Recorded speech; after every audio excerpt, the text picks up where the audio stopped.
بدون مقدمات وبدون مؤخرات. لا غالب ما نعرفش نعبر، مانيش نزيد فيها باش نبان واعر ولا كاريزما ولا ما نعرفش راه يدور في راسك. لا انا صح ما عرفتش باش نبدا هذا الفيديو. المهم كملوا هذا الفيديو التالي، منها نعرفكم شويه على روحي، منها نقول لكم صوالح زينين وبلا تسويس. قررت باللي ما كان لا نعرفكم على روحي ما عندكم ما ديروا بالكاركتر تاعي. المنطق يقول الشخصيه وطريقه الالقاء هما الاساس. المهم هذا الفيديو هو الفيديو الزوج في الكونت تاعي، في نفس الوقت هو الفيديو رقم 500 وبارك كثر في المسيره تاعي كاع كيما نقولوا في اليوتيوب. بصح غادي تقول لي 500 فيديو انت في داركم ما يعرفوكش. ليكون في علم انا كنت مهووس بالدراهم بواحد الطريقه ما توقعهاش، كنت ندير صوالح ما نحبهمش مابا. انا كنت ندير في واحد المحتوى متعدد، حليت واحد 13 قناه تاع اليوتيوب وكانوا 7 عباره عن محتوى ماينكرافت بالعربيه الفصحى، وكانت غامله بزاف. وباش نزيد لكم 5 باناب، هاد 5 باناب بسبه سترايكات لا غالب كنت قوطين بوستي برك ما فيري في فيديو ما والو، نصهم خوينا الصراحه ما كنتش نعرف الله غالب. واحد القناه طلعت جابت واحد 1700 مشترك، معليش مليحه عدد مقبول بدايه موفقه. بصح كاع هكا وحبست هذا المحتوى بسبب الاول واللي هو سبب ضعيف واللي هو سترايكات. جاني واحد سترايك هي ما تبلاش القناه راهي عاده مارش قادر نبوستي فيها حتى ضرب، بصح ما كنتش نحبها. وزدت شات جي بي تي بقى يوسوس فيا وكرهني فيها، يا عليها قلت خطيني. كنت الحاجه الوحيده اللي كنت باغي نديرها هي ما كنت نحبها ما والو، كنت باغي نجبد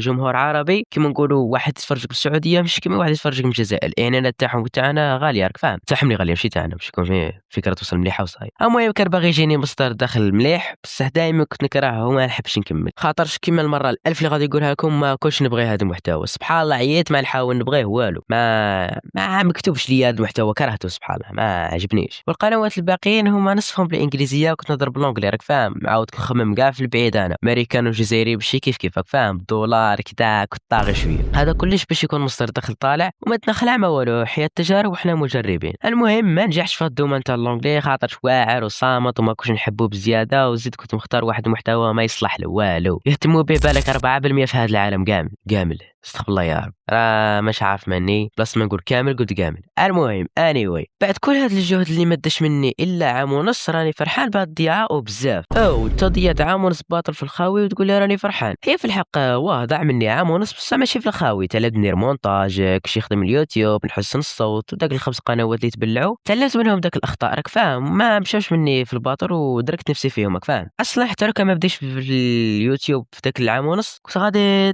نقعد راقد على باطل سمالا كي بديت فيه كانت افضل حاجه درتها في حياتي كاع. خلاصه القول ديري ليا الا كانت حاجه ما تبغيهاش غير خطيك ما تبداش فيها اصلا، خاطرش غادي تكره وهذا يبقى غير راي تاعي الشخصي، غير ما كان تجي تسبني في الكومونتير. راني خايف الى هذا الفيديو ما يجيبش تفاعل نلقى روحي نهضر غير مع روحي كالهيشه. المهم معليش حتى لو كان ما جابش نورمال مازال الحال حتى نوصل 100 فيديو ونشوفوا واش نحزنوا ولا نفرحوا ان شاء الله. عليها قررت نفتح هذه القناه بلا ما نشوف الار بي ام تاعها مابا ولا حتى نعرف كاع اي حاجه تتعلق بالدراهم فيها. حليتها خاطرش نحب هذا المحتوى ماشي على جال الدراهم، خاطرش والله لو كتبقى تتبع الدراهم بواحد الطريقه اللي فوق اللازم والله لا تغرق وما تستفاد والو في التالي، غادي تنحشى لك حشوه كبيره. وراني نهضر لك على تجربه مانيش نخرط من راسي. الخلاصه هي والله ماني عارف ما عرفتش كيفاش نعبر، الفكره راهي في راسي عبروا عليها انتم في الكومنتار وصاي. المهم اذا عجبك الفيديو دير جيم وابوني وكومنتار شباب ودعمنا شويه باش نطلعوا راك فاهم، ولا ما عجبكش الفيديو تاني دير جيم وابوني ودير كومنتار ياك ما يخسر والو. المهم اتهلاو.